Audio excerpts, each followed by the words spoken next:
The Grand Conclave Chamber, on Aethys Prime, was the oldest room in the known galaxy. Its walls curved upward like the inside of a giant shell, carved from pale stone that had been polished by 1,000 generations of alien hands. Light came from nowhere and everywhere at once, soft and golden, designed to be comfortable for every species that had ever taken a seat in the hall. And there were many species. 312, to be exact.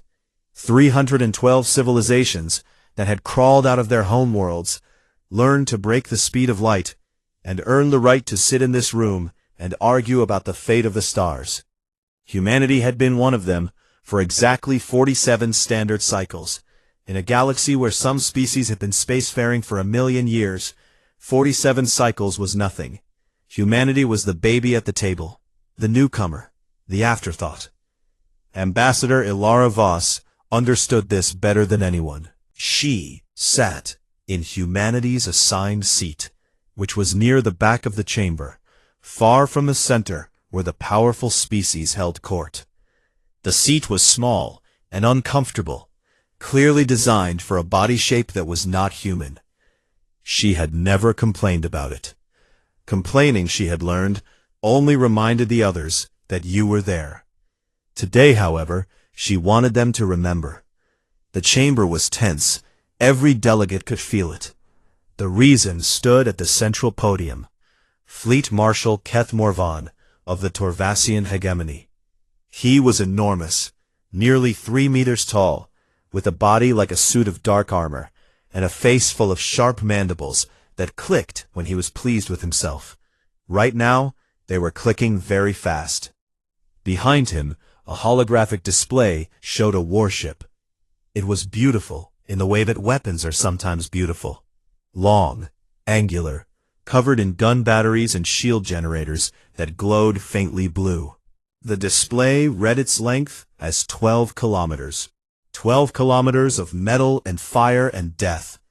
The Torvasian Apex, Morvam said, his deep voice filling the chamber. The most powerful warship ever constructed by any species in this galaxy. Nothing in the Vorax Dominion can match it. Nothing any of you have built can match it.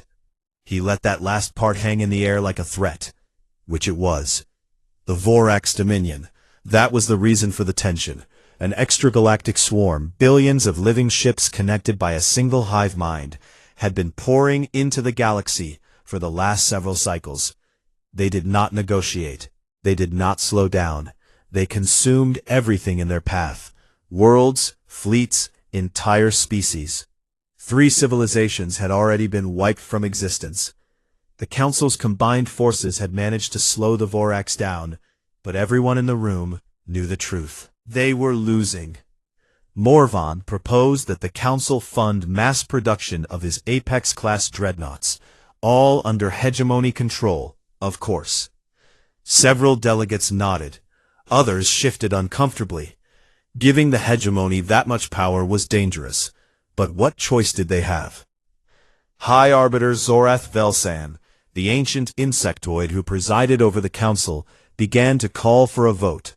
His compound eyes swept the chamber with the tired patience of someone who had seen too many centuries of the same arguments. Then a small light appeared on his console. Someone was requesting the floor. Zorath paused. He looked at the source of the request, and his mandibles twitched in what might have been amusement. The chair recognizes the delegate from Earth. A ripple went through the chamber, not of interest, of mild surprise that the humans were still here. Ilara Voss stood. She was not tall. She was not physically impressive by any galactic standard. She wore a simple dark uniform with no medals or decorations. She walked to the secondary podium with the calm, unhurried steps of someone who had already decided exactly what she was going to say. "Thank you, High Arbiter," she said. Her voice was clear and steady. "I will be brief. Humanity has been working on a contribution to the galactic defense effort. We would like to formally request a sovereign unveiling." Silence. Then noise. A low murmur that spread through the chamber like wind through tall grass. A sovereign unveiling was a rare and ancient rite, Any species could request one to present a military asset to the full council. It had not been invoked in over 600 cycles. Morvan turned his massive head toward Voss. His mandibles stopped clicking. "A sovereign unveiling?" he repeated. "From the humans?" He made a sound that the translator rendered as laughter. "What will you unveil, Ambassador? A new torpedo design? A faster shuttle?" Several delegations joined in the amusement. The Draveki delegation chittered. The Sorali pulsed with colors that indicated mockery. Voss did not react. She simply looked at Zorath and waited. The High Arbiter studied her for a long moment. Whatever he saw in her face, it was enough to make his eyes shift through several colors. He nodded slowly. "The request is granted. The unveiling will take place in 30 standard rotations." Voss thanked him, turned, and walked out of the chamber without looking back. In the corridor outside, footsteps hurried after her. She recognized the soft, wet sound of Andari feet on metal.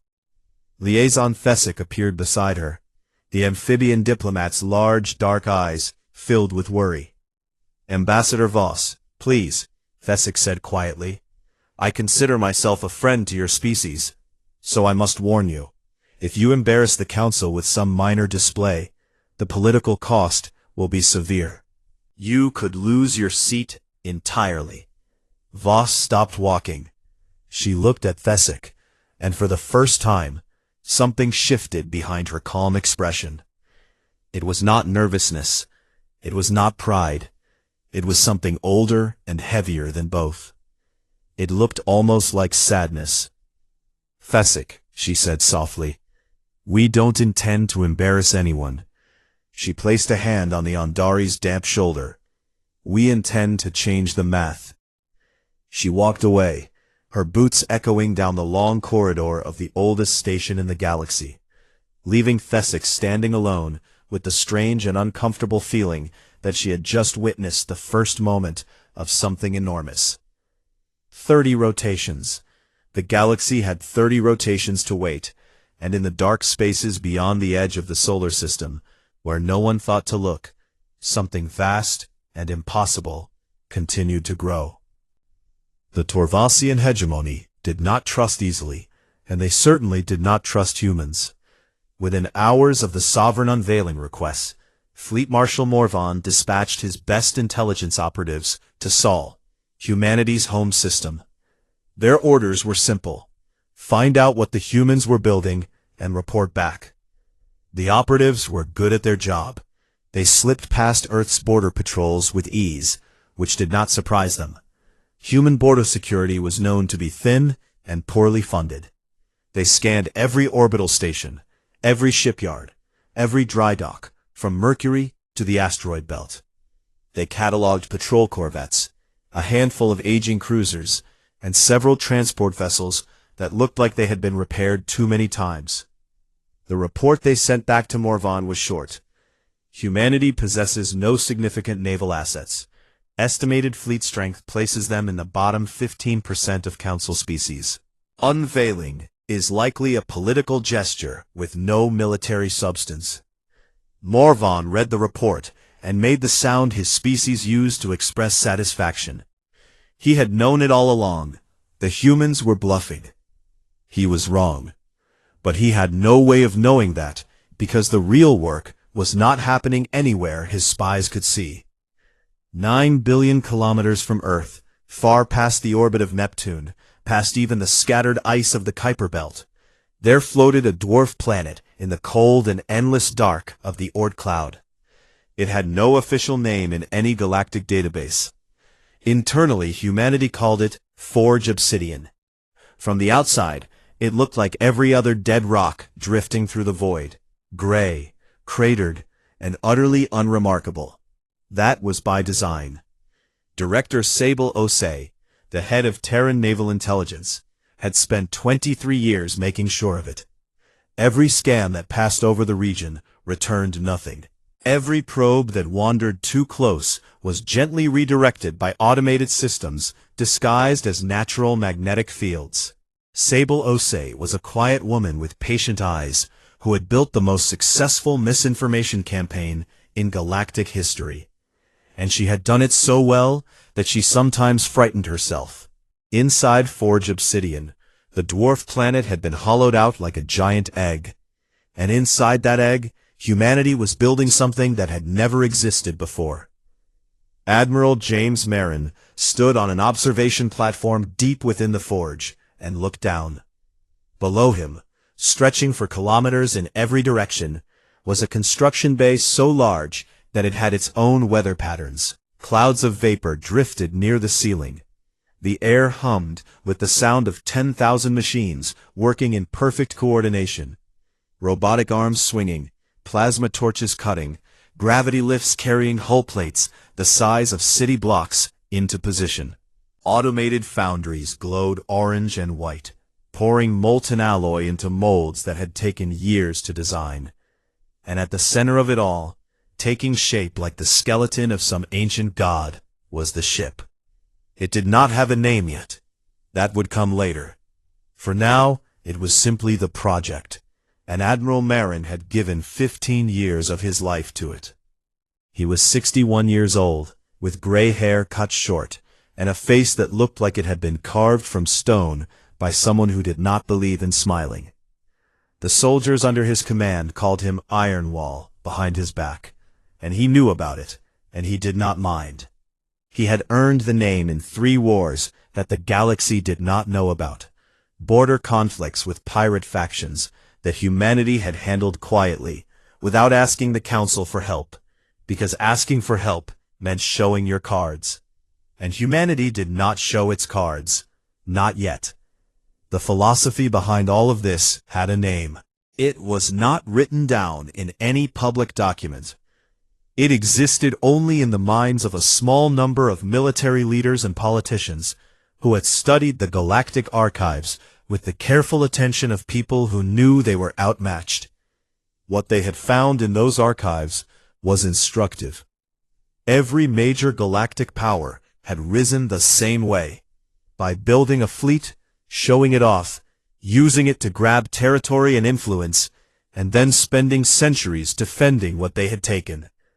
The result was a galaxy full of species that were very good at threatening each other and very bad at working together.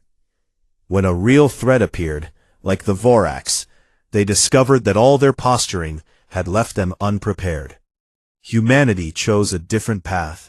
Stay small, stay quiet, build in the dark. And when the moment came, when the galaxy truly needed saving, be ready. That moment, Admiral Marin believed, was very close. He took a lift down to the main construction floor and walked the length of the emerging ship. It took him nearly an hour. The vessel's frame was a forest of metal ribs and support beams, each one thicker than a skyscraper. Gun batteries were being installed in rows that stretched to the horizon line of the interior. Carrier bays, each one large enough to hold an entire Torvasian apex inside it, lined the flanks like the chambers of a massive heart. Marin reached the forward section and stepped into the command bridge. It was the size of a city block, ringed with control stations and holographic displays that were still dark and waiting to be activated. He stood at the center console, put his hands flat on the cold metal, and closed his eyes. Somewhere out there, the Vorax were coming. Somewhere out there, a galaxy full of ancient and powerful species was slowly realizing that they might not survive. And somewhere, in the quiet dark of the Oort cloud, a species that had been walking upright for only a few 100,000 years was building the answer. He opened his eyes and gave the order to accelerate final construction. Meanwhile, on Aethys Prime, not everyone was fooled. Liaison Thesic had been quietly running her own investigation, calling in favors from trade contacts and scanning public shipping records. She found strange gaps, resource shipments from human mining colonies that were listed as delivered but had no matching receipt at any known destination. Mass readings near Sol that did not add up. Small things, but enough small things to make a pattern. She found Voss in the human delegation's quarters and confronted her directly. "Something does not add up, Ambassador. Your mining output does not match your visible infrastructure. Where is everything going?" Voss studied her for a long moment, and then said, "You are very clever, Thesic. I am asking you as a friend. And as a friend, I am asking you to trust me. 30 rotations, that is all I need." Thesic wanted to press harder, but something in the human's eyes stopped her. It was that same heavy look she had seen in the corridor after the council session. The look of someone carrying a secret that was almost too large to hold. She agreed to wait. 12 days later, the Vorax Dominion launched its largest offensive yet. The Council's defense line at the Kareth Expanse shattered like glass. 4 systems fell in a single rotation. The emergency session that followed was filled with shouting, accusations, and fear. Morvan demanded the unveiling be cancelled so all resources could go to the front. Voss stood and said only 5 words. "The unveiling is more relevant now." Something had changed in the way the old Arbiter watched the human ambassador. He was no longer amused. He was not yet afraid. But he was, perhaps for the first time, paying attention. He let the unveiling stand. And in the Oort cloud, inside a hollowed-out world that no one knew existed, the last hull plate was welded into place, and the lights inside the largest machine ever built by human hands flickered on, one by one, like stars being born. The neutral zone around Aethys Prime had never been so crowded. Thousands of ships filled the observation area. Warships, diplomatic yachts, science vessels, even civilian transports that had no business being there, but had come anyway because word had spread. Everyone wanted to see what the humans would do. Most of them expected to be disappointed. The Grand Conclave assembled in full session for the first time in over a century. 312 species, all present, all watching. The chamber was so packed that delegates stood along the walls. Sensor platforms had been deployed in a wide ring around the station, recording everything. Fleet Marshal Morvan had made sure his Apex-class Dreadnought was positioned prominently in the observation zone, its 12-kilometer hull gleaming under the light of distant stars. It was a reminder. Whatever the humans showed, the hegemony wanted everyone to see what real power looked like right next to it. High Arbiter Zorath called the session to order and gave the floor to the human delegation. Ambassador Ilara Voss walked to the central podium. The chamber fell into a restless quiet, the kind of silence that comes before something either very important or very embarrassing. Voss looked out at the sea of alien faces and took a single breath. 47 cycles ago, she began, humanity came to the stars. We expected wonder. We found it. We also found a galaxy that was very old, very powerful, and very divided. Species with technology beyond our imagination spent their time arguing over borders, trading insults, and measuring the size of their fleets. A few delegates shifted uncomfortably. Morvan's mandibles clicked once. We were told we were young, primitive, unimportant, and we accepted that label because arguing with it would have been pointless. Instead, we chose to do something else. We chose to prepare. She paused and let the word sit in the air. The Vorax Dominion is the greatest threat this galaxy has ever faced. 3 species are already gone. The Kareth Expanse has fallen. Your fleets are in retreat. You are running out of time, and you are running out of options. The chamber was completely still now. There was no amusement left. Voss had their full attention. Humanity has been quiet for 47 cycles, not because we had nothing to offer, but because we were waiting for the moment when what we built would matter most. She reached down to a small communicator on her wrist and pressed it. Her voice dropped to something almost gentle. Forge Obsidian, you are clear. Bring her home. For 3 seconds, nothing happened. The chamber held its breath. Some delegates began to glance at each other with the beginnings of second-hand embarrassment. Then, Every sensor array in the observation zone screamed. The readings made no sense. A hyperspace rupture was forming approximately 200 kilometers off the station's port side, but its energy signature was off the scale. It was not just large. It was larger than any hyperspace event ever recorded in the history of the Galactic Council. Warning lights flashed across every ship in the zone. Navigation systems locked up.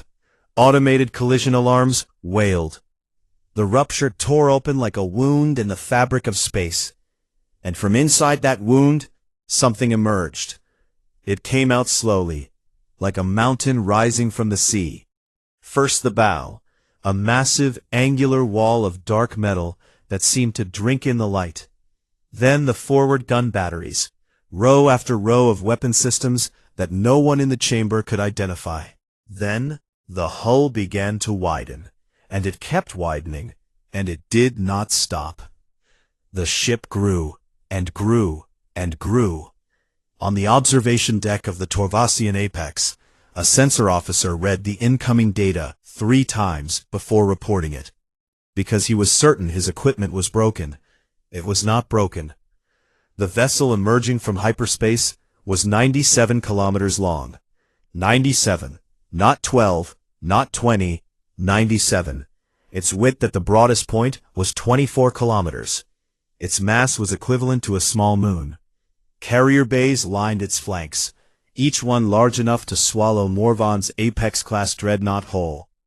Its hull was coated in an alloy that returned nothing to sensor pings, a black so deep it looked like a hole cut in the stars.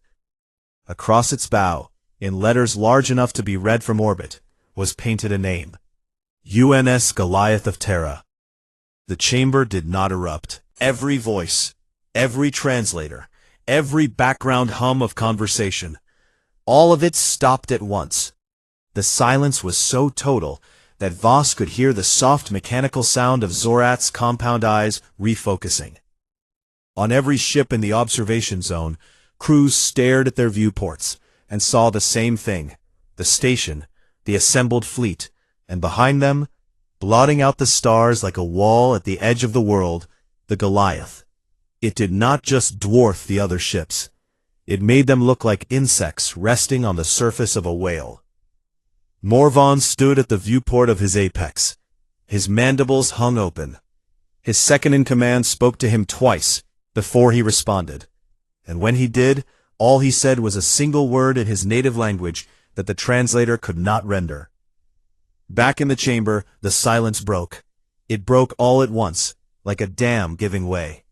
Every delegation erupted: shouts, questions, demands for explanation, cries of alarm, translators overloaded. Some delegates stood. Some backed away from the viewports as though the ship might reach through and touch them. Zorat's compound eyes cycled through a rapid sequence of colors: deep violet, bright orange, pale white. It was an involuntary fear response. His species had not displayed it in over 8,000 years. He could not stop it. Voss stood at the podium through all of it. She did not raise her voice. She did not smile. She waited, with the patience of someone who had been waiting for this moment for a very long time, until the noise faded enough for her to be heard. "The Goliath of Terra," she said, "is the product of 31 years of continuous construction inside a facility hidden in our system's outer cloud. She carries a crew of 48,000. Her weapon systems, her shield technology, and her hull composition are beyond anything currently in the Council's databases." She looked directly at Morvan. "She is not for negotiation. She is not a political tool, and she is not a threat to any species in this room." She turned back to the full chamber. "She is our gift to this galaxy's survival. Humanity built the Goliath of Terra for one purpose: to kill the Vorax Dominion. If you will have her, she is yours to stand behind. If you will not—" She paused and looked up, toward the viewport, where the dark shape of the Goliath hung in the void like a sleeping giant. "She will go anyway, because that is what she was built to do." The chamber was quiet again, but it was a different kind of quiet now. The first silence had been disbelief. This silence was something else. It was the sound of 312 civilizations recalculating everything they thought they knew about the small, quiet species from the third planet of an unremarkable star. Thesic sat in her seat, her dark eyes wide and wet. Her hands were trembling. She understood now what Voss had meant in the corridor, 30 rotations ago. Change the math. Not a bluff. Not a figure of speech. She looked at the Goliath filling the viewport, and for the first time in her career, the Andari diplomat could not find words in any of the 9 languages she spoke. Voss stepped down from the podium, walked back to her small, uncomfortable seat at the back of the chamber, and sat down. She folded her hands in her lap. Her face showed nothing, but her hands, hidden beneath the edge of the console, were shaking. The Galactic Council had not stopped arguing for 6 days. The chamber on Aethys Prime, which had seen 1,000,000 years of debate and diplomacy, had never experienced anything like the chaos that followed the unveiling. Delegations split into factions. Alliances that had lasted centuries cracked overnight. Emergency sessions bled into each other without breaks, and translators worked in shifts because no single being could keep up with the sheer volume of voices demanding to be heard. 3 factions had formed, and they were tearing the council apart. The first was the fearful. Dozens of smaller species looked at the Goliath and saw not a savior, but a new threat. If humanity could build something that massive in total secrecy, what else were they hiding? What stopped them from turning that weapon on the council itself? The Pelori delegation formally requested that humanity be investigated for treaty violations. The Sithon demanded immediate sanctions. The second faction was the Pragmatists, led quietly by Thesic and supported by several mid-tier powers. They argued that the Vorax Dominion would kill them all, long before humanity ever could. The swarm had already consumed 5 species. The Kareth expanse was gone. 2 more systems were under siege. The Goliath was not a threat. It was the only real weapon they had. The third faction was the hostile, and it was led by Fleet Marshal Morvan. Morvan had not slept since the unveiling. He had spent 6 days on his feet, moving between delegations, making threats and promises in equal measure. His message was simple and delivered with the full weight of the hegemony behind it. Humanity must surrender the Goliath to council control immediately, or face the combined economic and military pressure of every major power in the galaxy. On the 7th day, he stood at the central podium and delivered his ultimatum directly. The humans have violated the spirit of every treaty that governs this council, he said, his voice hard and sharp. They have hidden military assets. They have deceived our intelligence services. They have constructed a weapon of mass destruction in secret. This is not the behavior of a partner. This is the behavior of a predator waiting to strike. He pointed one armored hand toward the viewport, where the dark shape of the Goliath still hung in the distance. I demand that the vessel designated Goliath of Terra be placed under Joint Council command, with hegemony oversight within 10 rotations. If this demand is not met, the Torvasian hegemony will consider humanity a hostile power and act accordingly. The chamber buzzed. Several delegations nodded. Fear was a powerful tool, and Morvan knew how to use it. Ambassador Voss requested the floor. Zorath granted it. She walked to the podium with the same calm she always carried. She looked at Morvan, then at the chamber, and then she spoke. Fleet Marshal Morvan is right about one thing. We did hide our capabilities. We did deceive your intelligence services. And I understand why that is frightening. The chamber went quiet. They had expected her to deny it. We hid because we had to. 47 cycles ago, when we joined this council, we studied the archives. Every archive, every war, every conflict, Every power struggle for the last million years. And we saw a pattern. She clasped her hands behind her back. Every species that revealed its strength early was either destroyed by jealous neighbors or forced into an arms race that left it exhausted and vulnerable. The galaxy punishes honesty and rewards secrecy. We did not create that system, but we learned from it. Morvan's mandibles clicked angrily. Pretty words. You are still in violation. I am not finished, Fleet Marshal. The sharpness in her voice cut through the chamber like a blade. Morvan stopped talking. In 300 years of hegemony dominance, very few beings had ever told a Torvasian fleet marshal to be quiet and made it stick. The chamber noticed. Voss continued, "The Goliath of Terra will not be surrendered, not to the Council, not to the hegemony, not to anyone. She was built by human hands, with human resources, and she will be commanded by human officers." She paused and let the tension build. Then she dropped her second surprise. Furthermore, the Goliath is not alone. She is the flagship of a larger fleet, 64 support carriers, 112 destroyer-class escorts, and a full logistics and resupply chain, all built in the same facility, all operational. The chamber exploded. Delegates shouted over each other. Morvan slammed his fist on the podium rail, hard enough to crack the stone. The Pelori delegation walked out. 2 other species followed. Voss waited for the noise to die. It took a long time. By tonnage and combined firepower, she said quietly, humanity is now the single largest naval power in this galaxy. That sentence landed like a bomb in a room full of people who had spent centuries believing humans were irrelevant. Before Morvan could respond, a new voice entered the chamber, projected from a holographic display that activated behind the podium.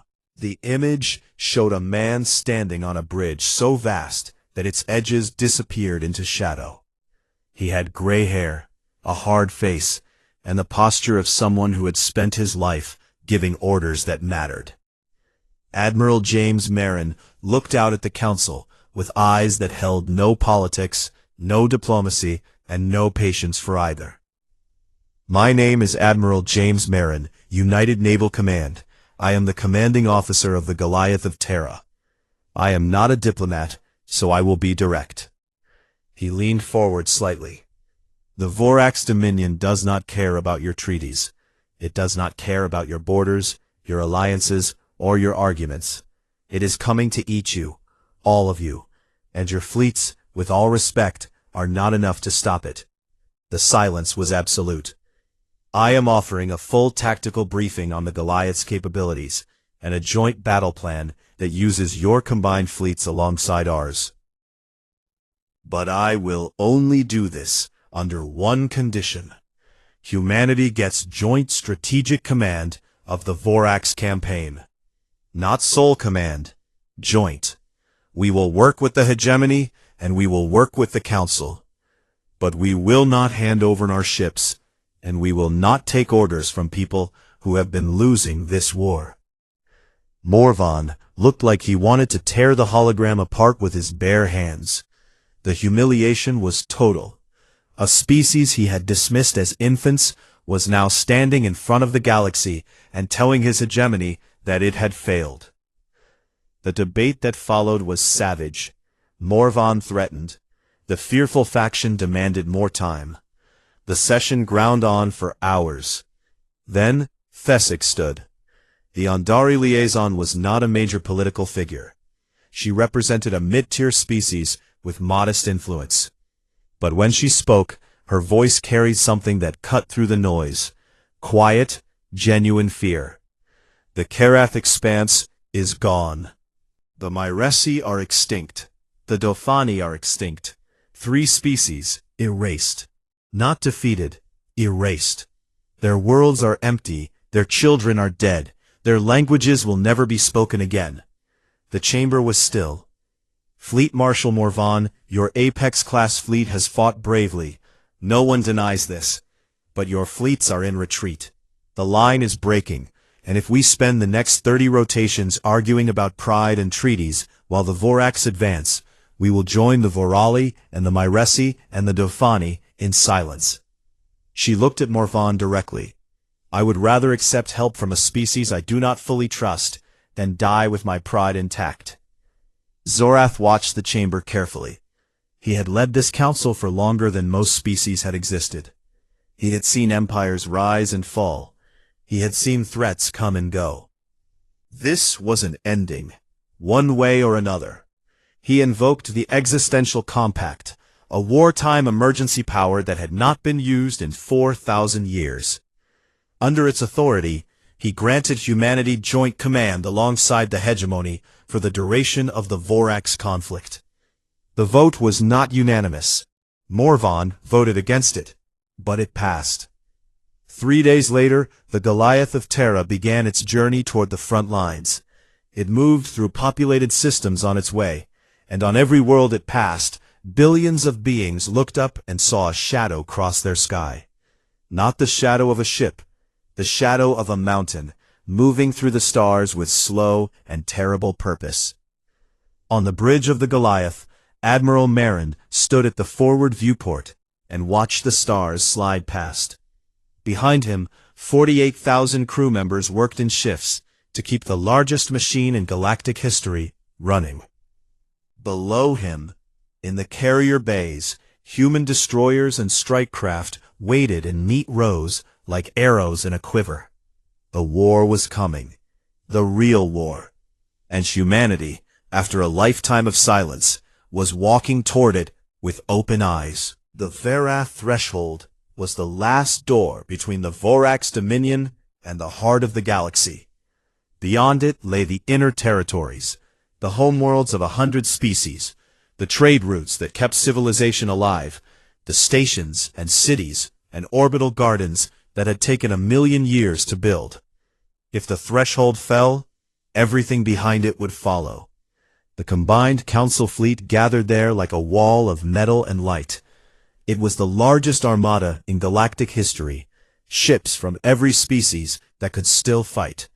Torvasian dreadnoughts with their blue glowing shields, Andari cruisers, fast and nimble, Draveki swarm carriers loaded with drone fighters, Pelori gunships, Sithon bombers, and dozens more, all different, all desperate. And at the center, like a mountain among hills, the Goliath of Terra. Admiral Marin stood on the bridge and watched the tactical display. The map of the threshold was covered in red.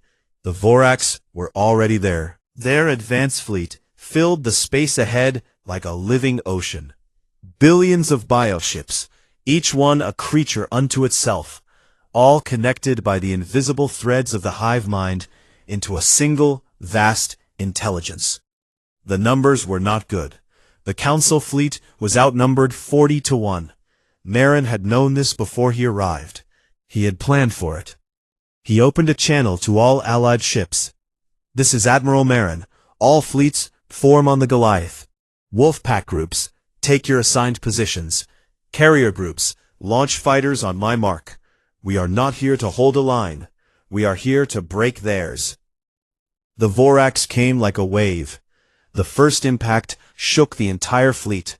Bioships slammed into the forward screen in numbers that turned the void white with explosions. Council ships fired in coordinated bursts, cutting down thousands, but thousands more replaced them instantly. The swarm did not think in terms of individual losses, and it had more mass than the defenders could destroy. Then the Goliath spoke.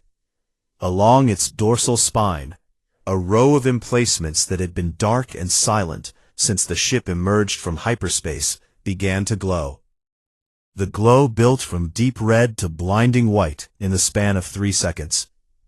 The crew called them Nova Lances, directed energy arrays powered by the ship's reactor complex, which was not a single engine, but an array of contained microstars burning in magnetic bottles deep in the vessel's core. The first Nova Lance fired. The beam cut a corridor through the Vorax swarm that was 600 kilometers long. Everything in its path, bioships, spores, living ammunition, simply ceased to exist.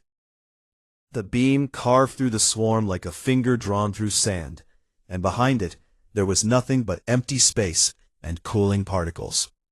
Across the fleet, crews watched in stunned silence.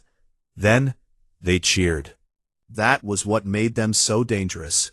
The hive mind learned. Within minutes, the swarm shifted its formation, spreading wide and thin to reduce the effectiveness of the lances. Smaller bioships began making suicide runs at the Goliath's hull, trying to find weak points. Marin activated the Aegis grid. A web of projected energy expanded outward from the Goliath in every direction, forming a shield bubble that covered not just the flagship, but every allied vessel within a massive radius. Incoming bioships struck the grid and shattered.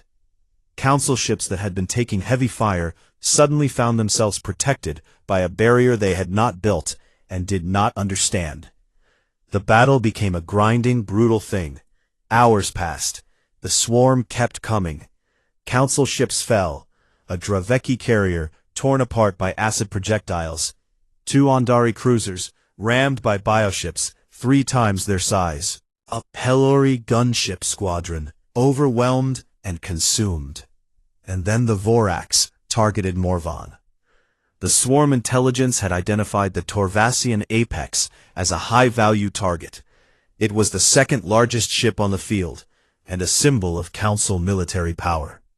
A massive concentration of bioships broke through the grid's edge and swarmed the Hegemony flagship from all sides. Acid ate through the hull.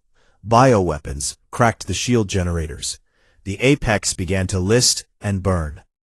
Morvan stood on his failing bridge, watching his ship die around him. Emergency lights flashed red. Structural alarms screamed. His officers looked at him for orders, but there were no orders left to give. The Apex was finished. Then the Goliath moved.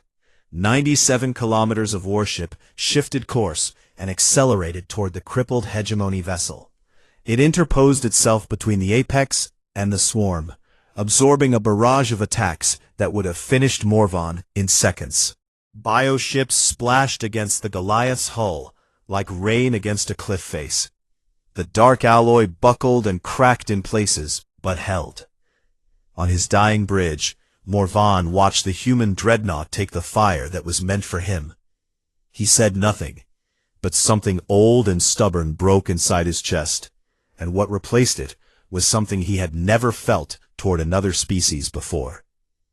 The battle raged on.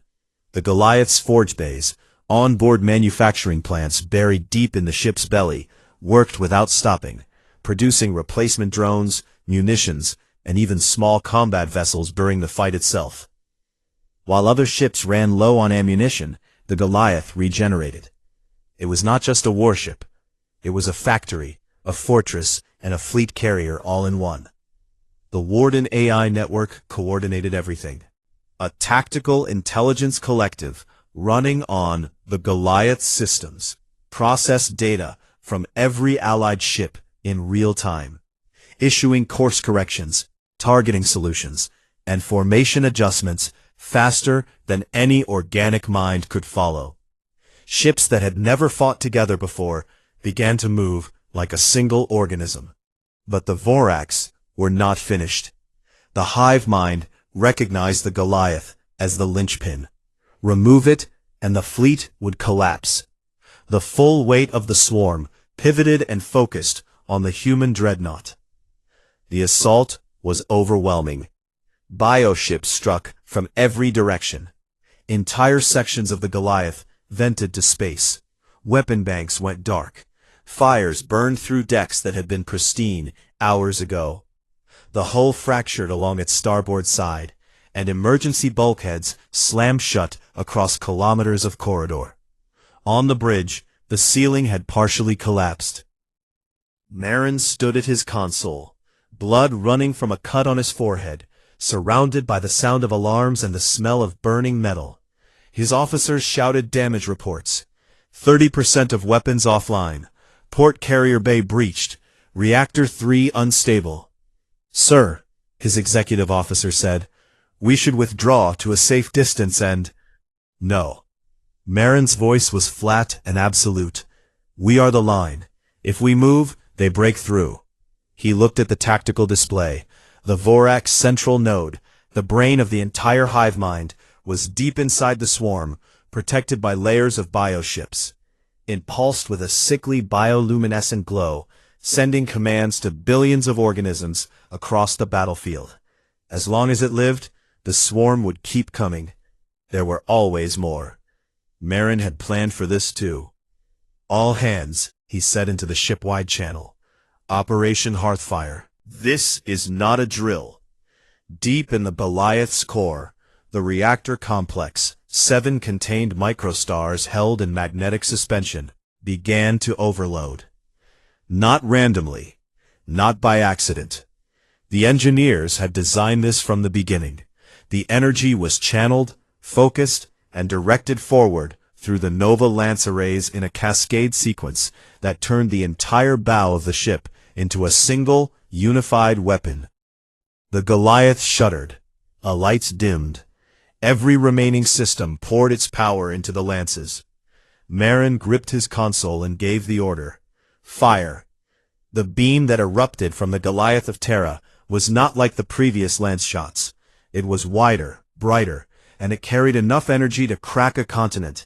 It punched through the swarm in a straight line, vaporizing everything it touched.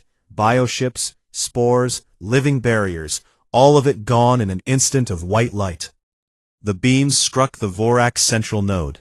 The hive mind screamed, not in sound but in a psychic pulse that every telepathic species in the fleet felt like a knife in their brain. The signal that held billions of Vorax organisms together snapped like a wire pulled too tight. And just like that, the swarm died. Not the individual creatures. They still existed, still floated in the void. But the intelligence that connected them was gone.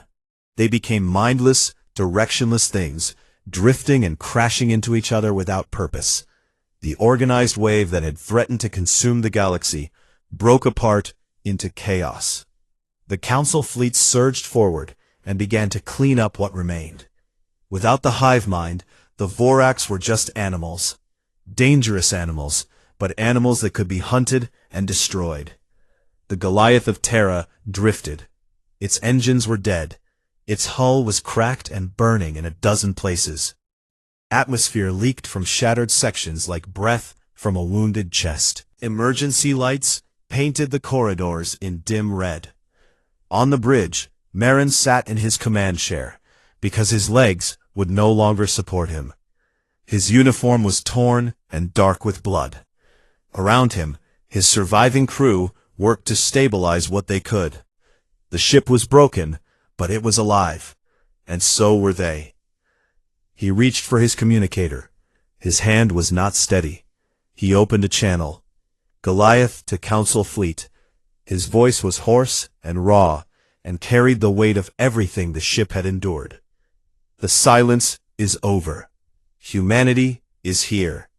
Across the fleet, on 1,000 ships, from 100 different species, those words were heard.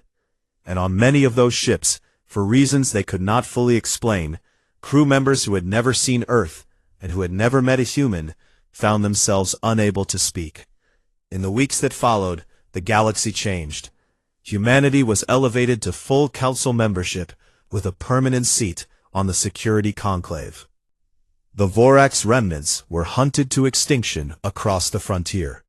The existential compact was retired, and the council began, slowly and painfully, to rebuild.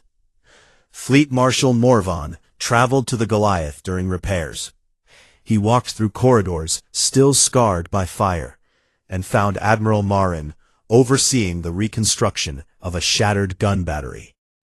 The two stood face to face, the towering Torvasian and the gray-haired human, and said nothing for a long time.